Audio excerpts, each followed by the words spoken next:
तुम मेरे हमसफर। पहली मुलाकात शाम ढल रही थी। सूरज की किरणें आसमान को सरखी और सुनहरी रोशनी से रंग रही थी। शहर की सड़कों पर मामूल का शोर था, मगर आयजा के लिए वो शाम कुछ और ही थी। इसके हाथ में एक नई किताब थी जिसे वो रास्ते में पढ़ने की कोशिश कर रही थी। आयजा को बचपन से किताबों का शौक था और यही शौक उसे दूसरों से मुख्तलिफ बनाता था। बस इस्ताप पर खड़ी आयजा अपने ख्यालों में गुम थी कि अचानक तेज हवा का झोंका आया और उसकी किताब के औराक बिखर गए। एक वरक जमीन पर जा गिरा।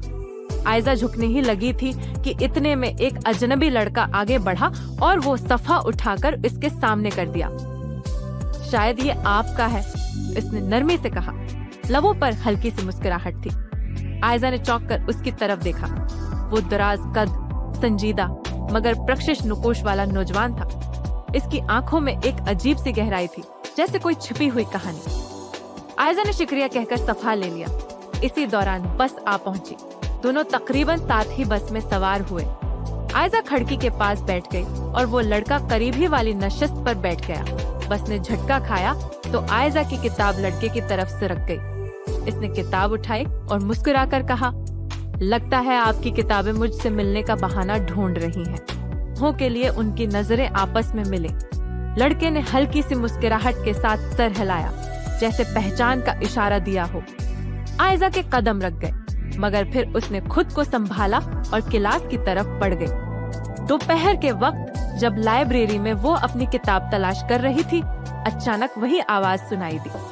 शायद आपको फिर किताबों ने मेरे करीब ले आया है। आयजा ने मुड़कर देखा। वही लड़का सामने खड़ा था, हाथ में एक किताब लिए। मैंने कल आपका नाम नहीं पूछा था, इसने नर्म लहजे में कहा। आयजा, उसने झिझकते हुए जवाब दिया। अगले सुबह हसब मामूल आयजा यूनिवर्सिटी जाने के लिए तैयार हुई। कल की मुलाकात उसके जहन में बार बार ताजा हो रही थी। वो खुद को समझा रही थी कि ये महज एक इत्तेफाक था, मगर दिल मानने को तैयार नहीं था। यूनिवर्सिटी के मरकजी दरवाजे पर वो बस से उतरी तो सामने वही लड़का खड़ा नजर आया, जैसे वक्त थम गया हो। आयजा ने हैरत से देखा।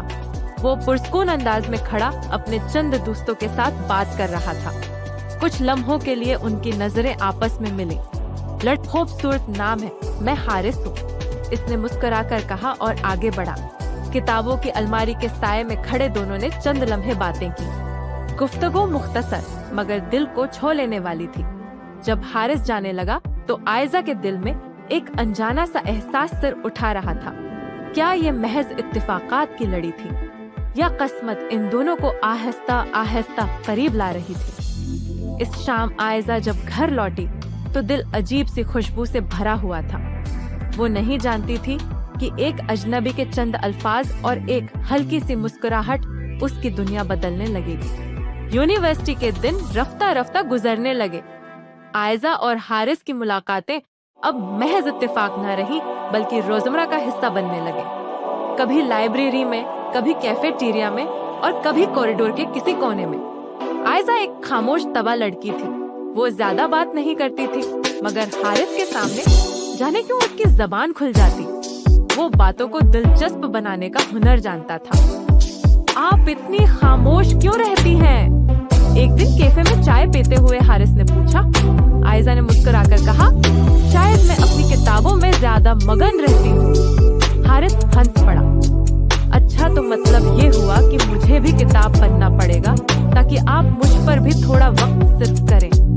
आयजा ने नजरें झुका ली। दिल की धड़कन तेज हो गई। वो पहली बार किसी ने उस अंदाज में बात की थी। इस दिन के बाद वो दोनों एक दूसरे के करीब आने लगे। लाइब्रेरी में आयजा को जब कोई किताब न मिलती तो हारिस फौरन तलाश करके ला देता। कभी कैफे में वो उसके लिए चाय ले आता। छोटी छोटी बातों में एक नरमी और इंसियत पैदा होने लगी। एक शाम जब बारिश हो रही थी, दोनों यूनिवर्सिटी के लान में छतरी के नीचे खड़े थे। आयजा बारिश के कतरों को देखकर बहुत काश वक्त यहीं रख जाए, उसके दिल ने कहा, मगर वो अल्फाज जबान पर न आए। हारिस ने अचानक कहा, आयजा, आपको पता है, जब से आप मेरी जिंदगी में आई हैं, सब कुछ आसान लगने लगा है। आयजा ने चौंक कर उसकी तरफ देखा। उसकी आंखों में वही सच्चाई थी जिसने पहली बार भी उसे रोक लिया था। बारिश के शोर में इन दोनों के दरमियान जो खामोशी थी वो सब कुछ कह गई। Thank you for watching this video. Like, comment, and subscribe.